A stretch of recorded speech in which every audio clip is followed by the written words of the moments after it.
This is your captain speaking. We are flying at an altitude of 32,000 feet and will be arriving at our destination right on time today. The weather is warm and sunny. Enjoy your flight. So, you're going to take a trip.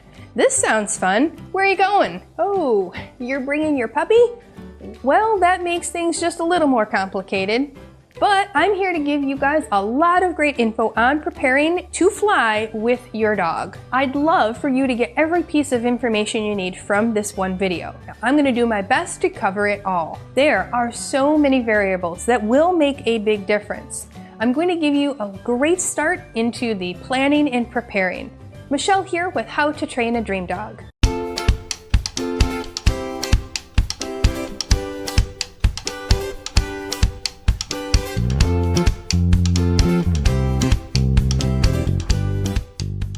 Before I fly right in, be sure to hit that subscribe button.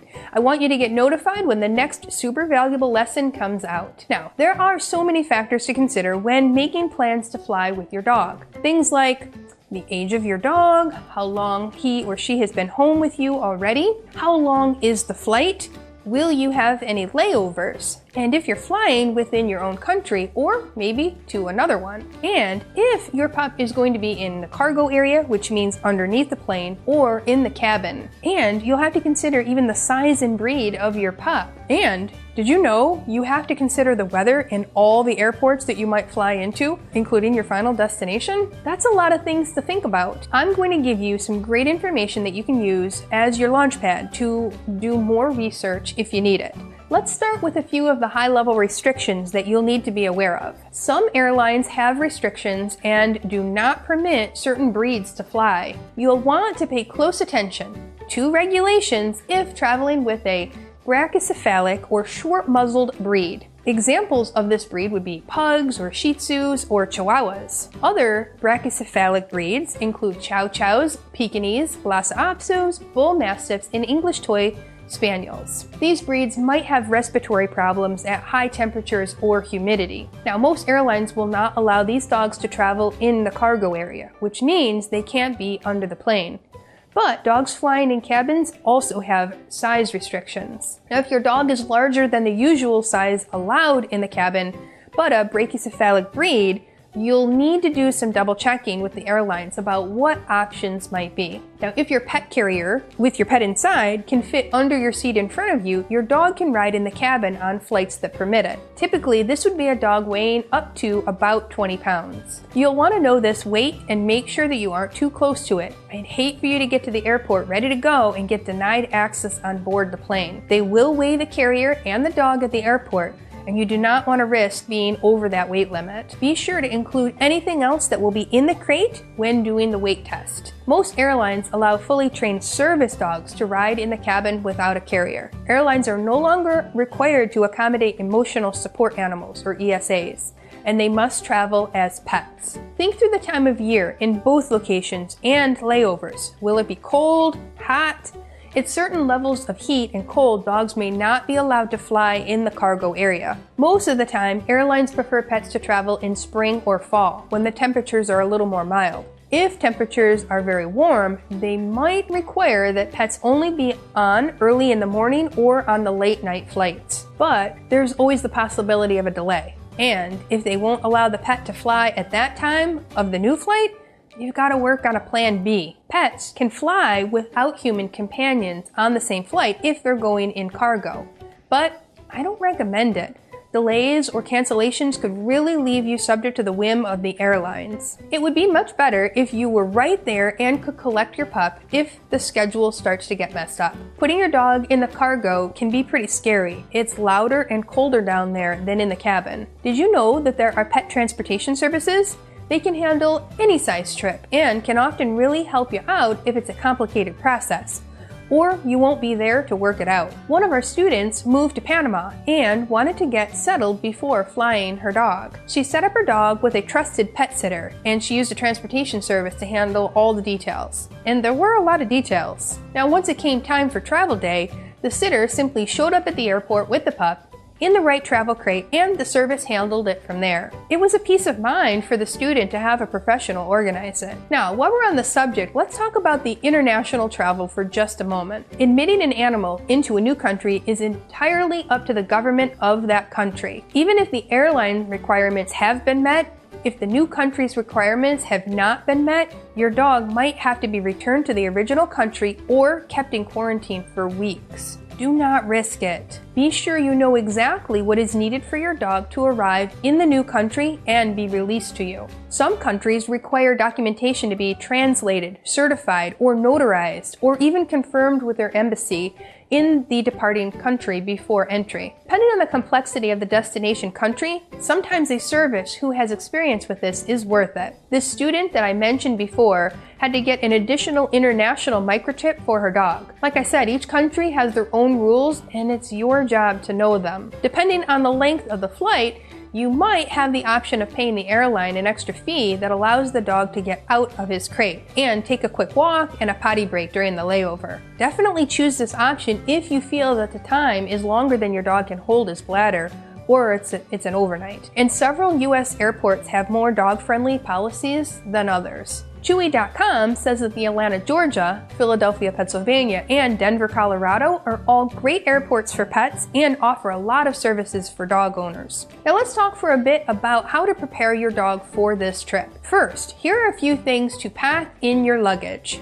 You'll want to take a few of your dog's favorite toys, so she has something familiar at the new location. Now, she's unlikely to want to play during this trip, so putting those in your luggage is sufficient. Take your dog's food so you can slowly transition her to any new food based on what is available in your destination. And of course, if you use a snuggle puppy or a special blanket, take that too. Kongs and other fillable toys are usually pretty easy to find, but they're also easy to pack, so throw a few of those favorites in so that you can have them at the new location. We have another great video that can help you with more tips on settling into a new place if you're moving. Or this one, if you're taking your pet on vacation. Both of those will contain some really great tips for you. Alright, let's talk a little bit more about preparation for this trip. You'll definitely need to desensitize any new equipment, including the carrier, a harness, travel bowls, or other things. The journey will likely be stressful for your pup. You don't want to add to her stress by giving her all kinds of new things that she has to be very close to for a long time. So, if you have a different carrier for travel, or you'll be using like different bowls or leashes, start working with her on those things several weeks in advance so they're no big deal when it comes time for travel day. If you can, it's ideal if you can desensitize her to the airport as much as possible. Just like we recommend for the vet or the groomer, take some victory visits where you go to that location and you just simply walk around for a little bit and then you leave. This will make it more familiar to her for travel day. If your pup is traveling with another human without you, be sure to train the other human on your dog's cues. Doing things that she knows how to do will comfort her. And make sure that human is well known to your pup. Again, the less new things she has to experience during this journey, the better. Okay, let's talk more about the travel day. Whether your pup travels in cargo or cabin will be 100% up to you and the airlines.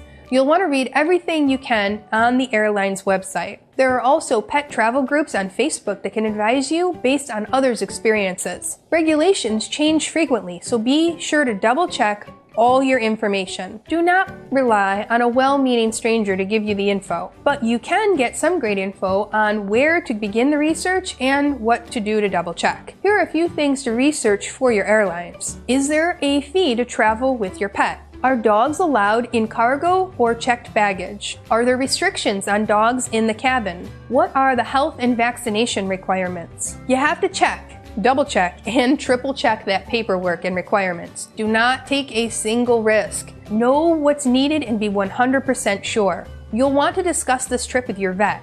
Air travel can be challenging for older dogs or those with any underlying medical conditions or impaired immune systems or heart conditions. Schedule a vet appointment about 7 to 10 days before departure to have an examination and make sure your pup's healthy enough to travel, as well as getting any necessary vaccinations and boosters, plus a rabies certificate. Even if such a certificate isn't necessary at your destination, it's always a good idea to have it on hand in case anything goes wrong. You might be tempted to ask your vet for some calming medicine for your dog. This isn't actually recommended. Most dogs do not require sedatives to travel, and some medicines can actually have an adverse reaction. This is an unknown that you do not want to deal with on your travel day.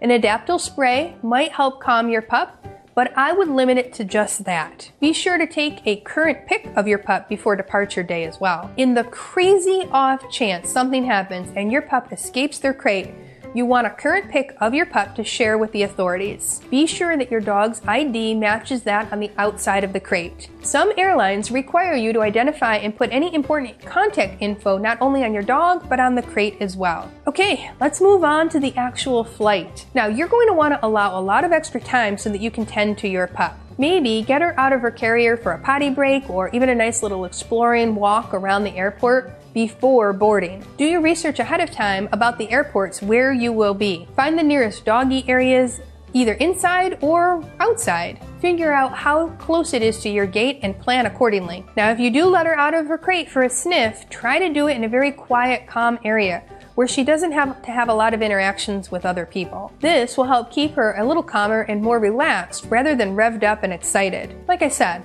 a lot of extra time at the airport before your flight leaves will make this process a lot more relaxed, and you will be too. Remember that our dogs can pick up on our stress.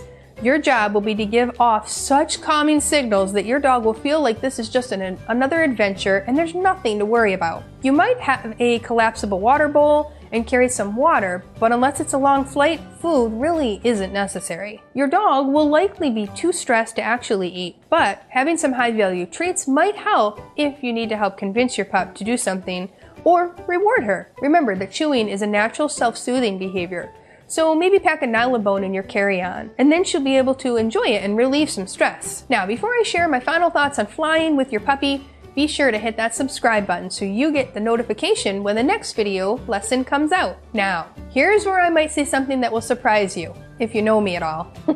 This is the one and only time I might recommend you have a pee pad, just in case you get delayed and you can't get your puppy to the potty spot in the airport, or you just need to improvise. If you have one available for your pup to go potty on it, it might be a good idea. And of course, carry some things to clean up any accidents, either poo or pee. Just be prepared. During the flight, resist the urge to take the puppy out and parade her around the plane.